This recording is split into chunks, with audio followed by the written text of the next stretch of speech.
نحمده ونصلي على رسوله الكريم. شیخ العرب والعجم عارف باللہ حضرت مولانا شاہ حکیم محمد اختر صاحب رحمۃ اللہ علیہ کتاب ہے رسول اللہ صلی اللہ تعالی علیہ وسلم کی نظر میں دنیا کی حقیقت. اس سے پڑھ کر حدیث پاک کی کتاب ہے یہ، جس میں دنیا کی کیا حقیقت ہے اس کے بارے میں احادیث مبارکہ حضرت والا رحمۃ اللہ علیہ نے جمع کی تھی.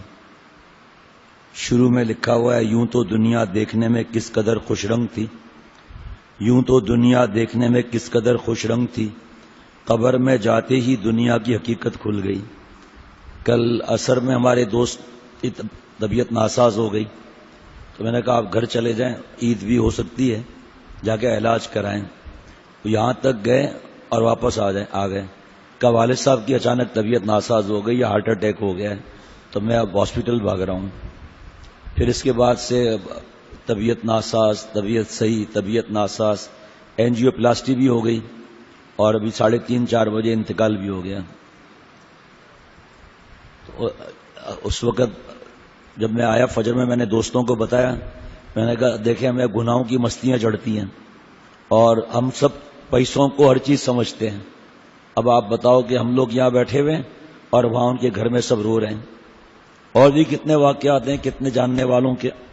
میرے بابا مجھ سے کہتے ہیں کہ بھائی تم جو یہ خبریں بتاتے ہو تو یہ جب اتنی چھوٹی سی ہم لوگوں کے تعلقات ہیں دین کے حساب سے، تو اس میں جب یہ خبریں ہیں تو باقی دنیا میں کیا ہو رہا ہے. ابھی 3-4 نوجوانوں کا انتقال ہوا ہے. ہر ایک کو تو میں نہیں جانتا، کسی کے معرفت دعا کرائی اور پھر بتایا کہ انتقال ہو گیا. تو ہمیں بھی فکر رکھنا چاہیے نا. فرما رہے ہیں، یوں تو دنیا دیکھنے میں کس قدر خوش رنگ تھی، قبر میں جاتے ہی دنیا کی حقیقت کھل گئی. حدیث شریف ہے، حضرت عبداللہ ابن عباس رضی اللہ تعالیٰ عنہ سے روایت ہے، عنہما سے روایت ہے کہ رسول اللہ صلی اللہ تعالی علیہ وسلم نے ارشاد فرمایا کہ 2 نعمتیں ہیں جن کے معاملے میں بہت سے لوگ ان کی قدر کما حقہ نہ کرنے کے سبب خسارہ اور نقصان میں ہے. ایک صحت، دوسری فراخ. دیکھیں اللہ کی شان دیکھیں آپ، بالکل اسی حساب سے ملتی ہوئی حدیث پاک آ گئی کہ حضرت عبداللہ ابن عباس رضی اللہ تعالی عنہما سے روایت ہے کہ رسول اللہ صلی اللہ تعالی علیہ وسلم نے ارشاد فرمایا، 2 نعمتیں ہیں جن کے معاملے میں بہت سے لوگ ان کی قدر کما حقہ نہ کرنے کے سبب خسارہ اور نقصان میں ہے، ایک صحت اور دوسری فراخ.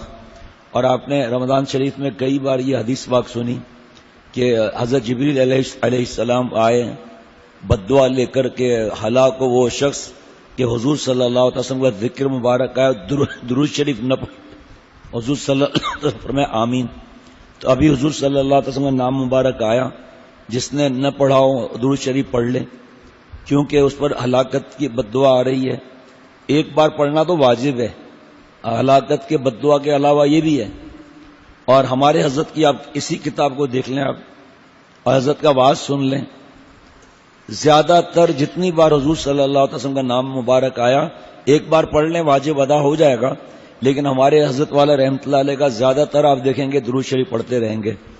تشریح میں شیخ العرب والعجم عارف باللہ حضرت مولانا شاہ حکیم محمد اختر صاحب رحمۃ اللہ علیہ فرماتے ہیں کہ علامہ جلال الدین سیوطی رحمۃ اللہ علیہ نے حاشیہ موطا امام مالک میں لکھا ہے کہ علماء نے اس حدیث کی وضاحت اس طرح کی ہے کہ انسان عبادت میں اسی وقت مشغول ہو سکتا ہے جب وہ صحت مند ہو اور بقدر ضرورت رزق حلال ہو، کیونکہ کبھی آدمی صحت مند ہوتا ہے مگر کسب معاش سے فرصت نہیں پاتا، اور کبھی کسب معاش سے مستغنی ہوتا ہے لیکن صحت ٹھیک نہیں ہوتی. اور جس کو یہ دونوں نعمتیں حاصل ہوں اور پھر بھی کاہلی کی سبب عبادت نہ کرے اور اس عبادت میں مشغول نہ ہو تو یہ شخص بڑے ہی خسارے اور نقصان میں ہے. مرقات صفحہ 5 جلد نمبر 5. معرومی رحمۃ اللہ علیہ فرماتے ہیں کہ حضرت خاقانی رحمۃ اللہ علیہ فرماتے ہیں کہ 30 برس، بہت غور سے کچھ سننے کی بات ہے، 30 برس مجاہدات کے بعد یہ حقیقت معلوم ہوئی کہ ایک سانس حق تعالیٰ کی یاد میں مشغول ہونا، 30 سال مجاہدات والذین جاہدوا فینا، کے بعد یہ حقیقت معلوم ہوئی کہ ایک سانس حق تعالیٰ کی یاد میں مشغول ہونا حضرت سلیمان علیہ السلام کی سلطنت سے افضل ہے. ایک سانس. حضرت والا نے فرمایا حضرت سلیمان علیہ السلام تخت پر جا رہے تھے اور کئی سو زمانے کے صحابہ رضوان اللہ علیہ مجمعین کی کرسیاں لدی، وہاں پر کرسیاں تھیں اور بیٹھے ہوئے سب تخت اڑا جا رہا ہے. تو ایک نور اوپر چلا گیا. حضرت سلیمان علیہ السلام نے فرمایا بھائی اس کو بتاؤ کیا ہوا، خبر لے آؤ اس کو. ایک آدمی پیش کیا گیا کہ آپ کا کیا عمل تھا کہ نور آسمان پر چلا گیا؟ کہ عمل تو کوئی نہیں، آپ کے تخت کو دیکھ کر میں نے کہا سبحان اللہ، اللہ تعالیٰ نے حضرت داؤد علیہ السلام کی اولاد کو کیا سلطنت دی ہے. فرمایا سن، ایک دن یہ سلطنت نہیں رہے گی، تیرا سبحان اللہ ہمیشہ ہمیشہ رہے گا. یہ بھی یہی معاملہ ہے کہ 30 برس مجاہدات کے بعد یہ حقیقت معلوم ہوئی کہ ایک سانس حق تعالیٰ کی یاد میں مشغول ہونا حضرت سلیمان علیہ السلام کی سلطنت سے افضل ہے. مظاہر حق میں ہے کہ علماء نے لکھا ہے کہ کوئی نعمت جب ہاتھ سے نکل جاتی ہے تو اس کی قدر و قیمت کا احساس ہوتا ہے. اسی طرح صحت اور فراغ کی نعمت کو بہت سے لوگ مفت کھو دیتے ہیں اور اس کی قدر ان کو اس وقت معلوم ہوتی ہے جب بیمار ہوتے ہیں یا کسی تشویش میں مبتلا ہوتے ہیں. اور حق تعالیٰ نے فرمایا کہ قیامت کے دن ندامت نفع نہ دے گی. ذالک یوم التغابن، یہی دن ترجمہ یہی دن ہار جیت کا یا سود و زیاں کا. اور حضور صلی اللہ تعالی وسلم نے فرمایا کہ یہ جو بار بار میں حدیث پاک عرض کرتا ہوں کہ اہل جنت کو جنت میں کسی بات کی حسرت نہ ہوگی مگر حق تعالیٰ سے غفلت کے لمحات اور اوقات پر وہاں بھی حسرت ہوگی. دوبارہ سن لیجئے، اہل جنت کو جنت میں کسی بات کی حسرت نہ ہوگی مگر حق تعالیٰ سے غفلت کے لمحات اور اوقات پر وہاں بھی حسرت ہوگی. اللہ تعالیٰ مجھے اور سب کو دین کی سمجھ عطا فرمائے. آج تو مختصر ہی ہے. ناغے کو حضرت منع فرماتے تھے کہ ناغے سے بے برکتگی ہوتی ہے. اور دیکھیں پہلی حدیث پاک ہے اور پہلا ہی سبق ہمیں مل گیا کہ رمضان کے بعد غفلت نہیں کرنا ہے. ایسا نہیں کہ نماز جماعت کی چھوڑ دیں فجر کی. پہلا ہی دن، پہلا ہی صبح اور عید سے پہلے یہ غیبی مدد آ گئی کہ دیکھو یہ فراغ ہے، صحت ہے، ناقدری نہیں کرنا کہ راتوں کو جاگ کر اور فجر کی نماز گول کر دیں. عید کے دن بھی رش ہوتی ہے ماشاءاللہ، عید کے بعد پھر کیا. اس لیے اس کا بہت زیادہ خیال رکھنا چاہیے. مجھے بھی، میں بھی محتاج ہوں، ہم سب، آپ لوگ، سب لوگ کہ اللہ تعالیٰ نے ہمیں توفیق دی. شکر کریں گے، اللہ کل توفیق دیں گے انشاءاللہ تعالیٰ. کبھی سال 6 مہینے میں کوئی ایک آدھ ایسا ہو جائے غفلت تو اور بات ہے. باقی شرعی عذر کے علاوہ کوئی عذر نہیں چلے گا کہ یہ وجہ تھی، یہ مہمان آ گئے تھے، رش زیادہ تھی، 2 شفٹیں لگی، تیسری شفٹ میں ہم نے کھایا، 4 بج گئے. تو بھائی پہلے کھا کے سو جاتے. بتاتے میری طبیعت ناساز ہے. بھائی کیا طبیعت ناساز ہے؟ کیا طبیعت ناساز ہے؟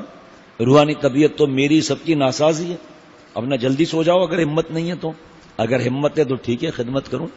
اللہ تعالیٰ ہمیں، مجھے اور ہم سب کو عمل والا بنا دے اپنی رحمت سے اور جذب فرما کر اولیاء صدیقین کی آخری سرحد تک پہنچا دیں انشاءاللہ تعالیٰ. 6:45 پر انشاءاللہ بیان ہوگا اور 7:45 پر انشاءاللہ، پورے 7:45 پر انشاءاللہ تعالیٰ نماز انشاءاللہ کھڑی ہو جائے گی عید کی انشاءاللہ تعالیٰ. اور اسی طرح اپنے دوستوں کو جو سمجھدار ہیں بتا دیں کہ بھئی عید کی دن مان کا سنت سے ثابت نہیں ہے. ہمیں بھی یاد دلا دیں کہ ہم بھی انشاءاللہ تعالیٰ اس کو اعلان کریں اور اس پہ اللہ عمل کی توفیق عطا فرمائے. کوئی خاندان کا فرد جس کو سمجھ نہ ہو، رشتہ دار کو، بوڑھے کو، تو اس سے الجھنا اور شور کرنا منع ہے. بس وہ جب اچھلے تو اس کو بتا دیں کہ یہ سنت سے ثابت نہیں ہے. حضور صلی اللہ علیہ وسلم نے اس طرح نہیں کیا. نہ مانے تو کیا کر سکتے، پھر لڑائی جھگڑا منع ہے.